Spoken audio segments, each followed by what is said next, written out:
High, নমস্কার, শুভ সন্ধ্যা। আমি সরমা পাঁচমিশালি চ্যানেলে আপনাদের প্রত্যেককে আরও একবার স্বাগত। আজকে অনেক দিন পর আমি একটা রান্নার ভিডিও আপনাদের সাথে শেয়ার করতে চলেছি এবং দেখুন কেমন হচ্ছে বা না হচ্ছে। অ্যাকচুয়ালি দেখুন, রান্না করতে তো প্রত্যেকেই আমরা খুব ভালোবাসি এবং বাঙালিরা এমন কিছু রান্না নেই যেটা করতে পারে না। একটা সমীক্ষায় দেখা গিয়েছে যে এশিয়ান মহাদেশে, মানে এশিয়ান কান্ট্রিতে খুব ভালো রান্নাবান্না খাবার দাবার তৈরি করতে পারে মানুষ, মহিলারা। তো এবং তার সঙ্গে মেনশন করে দেওয়া হয়েছে বাঙালিরা খুব ভালো রান্নাবান্না করতে পারে। সো হ্যাঁ, এটাই আমি যেহেতু ওগুলো ফলো আপ করি, তো এগুলো মোটামুটি সবাই ফলো আপ করে, তো সেই জন্যই আমরা পারি না এমন কিছু কাজ নেই। তো আজকে একটা pulao recipe, chicken pulao recipe আপনাদের সাথে শেয়ার করলাম অনেক দিন পর। অবশ্যই দেখুন আর অবশ্যই জানাবেন কেমন লাগলো।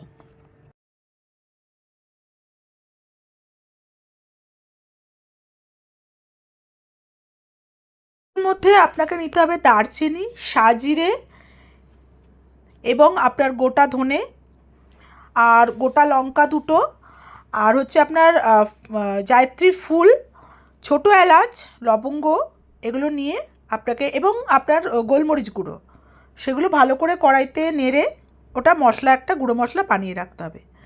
এবারে এখানে আমি দিচ্ছি সাদা তেল এবং সাথে ঘি। আর আপনাদের কাঁচা আনাজ কী কী লাগবে সেগুলো দেখিয়ে দিলাম, আরও একবার বলে দিই। আপনার আলু লাগবে, আর ধনেপাতা লাগবে, টমেটো লাগবে, কাঁচা লঙ্কা লাগবে। কারণ এখানে কোনো ঝাল পড়বে না, মানে লঙ্কা গুঁড়ো বা লঙ্কা পড়বে না, কারণ এটা হচ্ছে সাদা পোলাও, চিকেন সাদা পোলাও। তো এই জন্য রঙ কোনো রকম আসবে না, তাই জন্যই এটাতে আপনার একদম কোনো গুঁড়ো মশলা যাবে না। কাঁচা লঙ্কাটা বেটে দিয়েছি আমি আগে, আপনারা গিয়ে দেখতে পাবেন। এখানে আমি আগে আলুটা একটু ভালো করে ভেজে নিচ্ছি। আলুটা ভেজে তুলে নিয়ে এরপর পেঁয়াজ আমি কেটে নিয়েছি, 150 গ্রাম মতন পেঁয়াজ কেটে নিয়েছি, 150-200 মতন পেঁয়াজ কেটে নিয়েছি। পেঁয়াজ কেটে নিয়ে আমি এখানে ভালো করে ফাইন ভেজে নিচ্ছি। একটু ব্রাউনিশ হয়ে যাবে, তারপরে আমি আস্তে আস্তে ওই যে আলুটা ভেজে রেখে তুলে রেখেছি ওইটা আমি দিয়ে দেবো। আলুটা আগে একটু ভেজে নিয়েছি, কারণ আলুটা একটু না ভাজা হলে বিরিয়ানি বলুন বা যে কোনো রান্নাই বলুন, আমি নর্মাল চিকেন রান্না করলেও আলুটা ভেজে নিই, কারণ নাহলে ভালো লাগে না। আর এখানে আমি কিন্তু নুন দিইনি। চিকেনটাও যেটা দেখাবো বা দেখালাম আগে, চিকেনটা কিন্তু কোনো ম্যারিনেটও করে রাখিনি, তাই একটু ভালো করে দেখবেন। রান্নাটা খেতে খুবই সুস্বাদু, আর এটা একটা চিকেন পোলাও, খুব সুন্দর লাগবে। আপনারা করেছেন নিশ্চয়ই, কিন্তু আমি কিভাবে করেছি আপনাদের সাথে শেয়ার করলাম, যেহেতু অনেক দিন পর আপনাদের সাথে একটা রান্নার ভিডিও শেয়ার করলাম, তাই জন্য আমি আপনাদেরকে ডিটেলিংয়ে ভালো করে বলছি। আর দেখুন, এখানে আমি আলুটা ভেজে রাখা দিয়ে দিলাম, এখানে কিন্তু কোনো নুন এখনো পর্যন্ত দিইনি।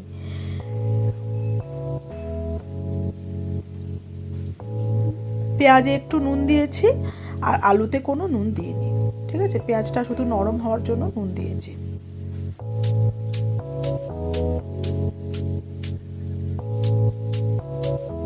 আর এখানে ফ্লেমটা খুব হাই রাখতে হবে, কেননা পেঁয়াজের সাথে আলুর মিশ্রণটা হচ্ছে।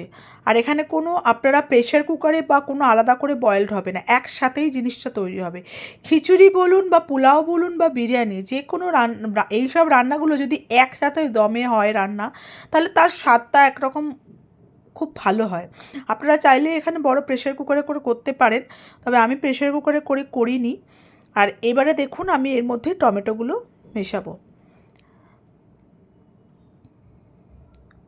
টমেটো এবং কাঁচা লঙ্কাটা আমি মিশিয়ে দিলাম। যেহেতু ওই গোলমরিচ দিয়েছি এবং এখানে কাঁচা লঙ্কার মিশ্রণ দিয়েছি, আদা রসুনের সাথে কাঁচা লঙ্কা পেস্ট দেবো, আর এখানে গোটা কাঁচা লঙ্কা দিয়েছি, আলাদা করে আর অন্য কোনো লঙ্কা দেওয়া হচ্ছে না এখানে। আগেই যেরকম বলেছি ওই রকম, এটা একটা সাদা পোলাও। এই যে চিকেনটা এবার আমি দিচ্ছি, 1 কেজি চিকেন বড় বড় করে সাইজ করে কেটে রাখা, কেটে ধুয়ে রাখা, কোনো নুন দিয়ে মিশ্রণ করানো নেই বা ম্যারিনেট করা নেই, এটা জাস্ট আমি দিয়ে দিচ্ছি। দিয়ে এবার ফ্লেমটা আমি হাই রেখেছি, এবার এটাকে ভালো করে মেশাচ্ছি। যেরকম আমি বললাম, প্রতিটা ইনগ্রেডিয়েন্ট যদি একসাথে একভাবে মেশে, তাহলে তার স্বাদটা হয় আরও ভালো। মিশে যায় তো, ওই জন্যই খিচুড়ি একসাথে তৈরি হয়, তাই জন্যই তার স্বাদটা ভালো হয়। যাই হোক, এবারে আমি এখানে এইরকম পর্যায়ে যখন আপনি দেখছেন জলটা আস্তে আস্তে বেরোতে শুরু হচ্ছে, এখানে কিন্তু কোনো জল দিইনি, এরকম পর্যায়ে এসে একটু ফ্লেমটা আস্তে করে দিলাম, লো টু মিডিয়াম ফ্লেম করে দিলাম। দেখুন জল বেরোতে শুরু করে দিয়েছে, চিকেন এবং পেঁয়াজের জল আলাদা আলাদা করে বেরোতে শুরু করে দিয়েছে।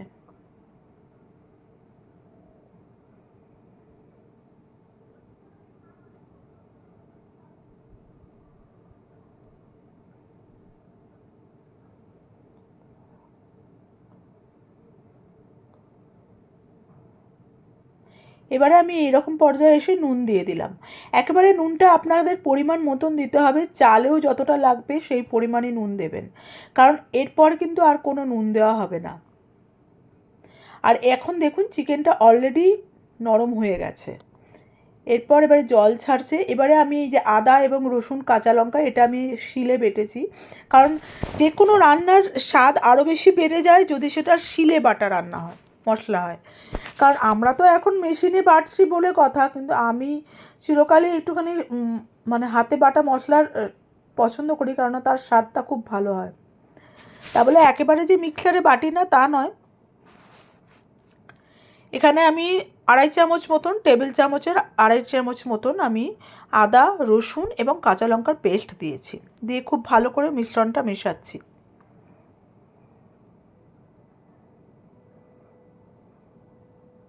মিশিয়ে এবার দেখুন আমি পুরো জলটা ছেড়ে দিয়েছি। এবার আমি চালটা দিয়ে দিলাম। চালটা ভিজিয়ে ভালো করে ধুয়ে রাখা ছিল, সেই জল ছড়িয়ে আমি এটাকে দিয়ে দিলাম।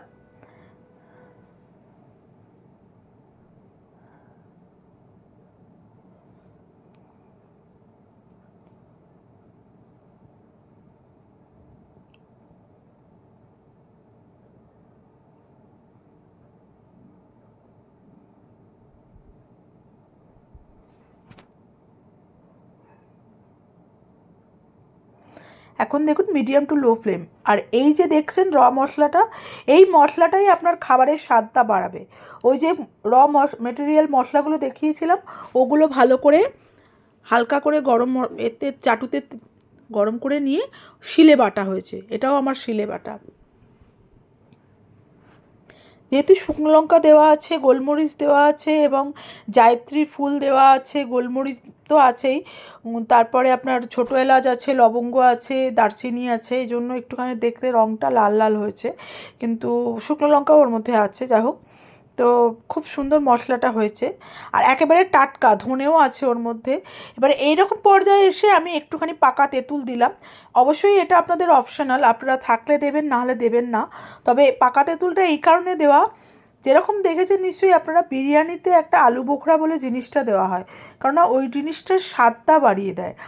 এত রিচ হয় এই মশলাগুলোর জন্য, রিচনেসটা আরও আসে। তো ওই জন্যই এই আলু বোখরা বা এই তেঁতুলের সংমিশ্রণটা ব্যালেন্স করার জন্য। রান্না আসলে কিছুই নয়, ব্যালেন্স করার জন্য। এখানে আমি দিলাম ঘরে পাতা দই। এখানে ঘরে পাতা দই আমি 100 গ্রাম মতন দিলাম। যেহেতু ঘরে পাতা দই ওই জন্য এটাতে জলটা বেশি আছে।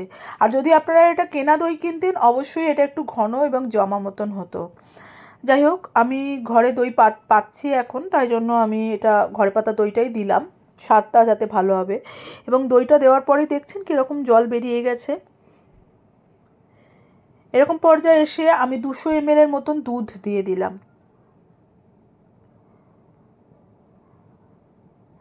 এবার জল দিলাম 1 লিটার।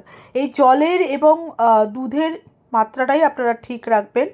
চাল হচ্ছে আপনার হাফ কেজি মতন, 1 কেজি চিকেন এবং 200 ml এর দুধ, 100 গ্রাম দই আর 1 লিটার জল, এইগুলো দিলাম। এবং ফ্লেমটা আপনাদের হাই রাখতে হবে, কারণ যেহেতু জলটা দিয়েছি অনেকটা, এবারে ফ্লেমটা আমাকে হাই রাখতে হবে। এবং ধনেপাতাটা আমি কুচানো ধনেপাতাটা আমি এই পর্যায়ে এসে দিয়ে দিলাম। দিয়ে এটাতে আপনারা চাইলে দমে দেওয়ার জন্য ফয়েল পেপার বা কাপড় দিয়ে ঢাকা দিতে পারেন, কিন্তু আমি যেহেতু নাড়তে হবে ওই জন্য আমি ওইভাবে দমে দিইনি, হালকা করে ওই যে কভারটা আছে, লিডটা আছে, ওটা দিয়েই ঢাকা দিয়েছি। এবং ফ্লেমটা আপনাদেরকে হাই রাখতে হবে। এবার এই নিচেটা যাতে যদি ধরে না যায়, মানে লেগে না যায়, তাই জন্য এটা আস্তে আস্তে নাড়া হচ্ছে। নেড়ে নেড়ে যখন জলটা মোটামুটি শুকিয়ে যাবে তখন এরকম পর্যায়ে চলে আসবে, তখন আপনারা প্লেটের মধ্যে সার্ভ করে নিন। এর সাথে শসা দিন বা অন্যরকম স্যালাড থাকলে নিন বা একটু রায়তা থাকলে দিতে পারেন। আজকের জন্য এতটুকুই। দেখলেন তো ভিডিওটা পুরো? তাহলে এরপরে কিন্তু জানাতে ভুলবেন না কীরকম লাগলো না লাগলো, এবং আপনারা কে কবে করছেন অবশ্যই জানাবেন। আর আপনারা আমাকে আমন্ত্রণ জানান না কেন? আমি তো প্রত্যেক সময় আপনাদেরকে বলি আপনারা আমার বাড়ি আসুন, আমার হাতে রান্না খেয়ে যান। যাই হোক, আজকের জন্য এইটুকুই। নমস্কার, আবার পরের ভিডিওতে দেখা হচ্ছে। ভালো থাকবেন।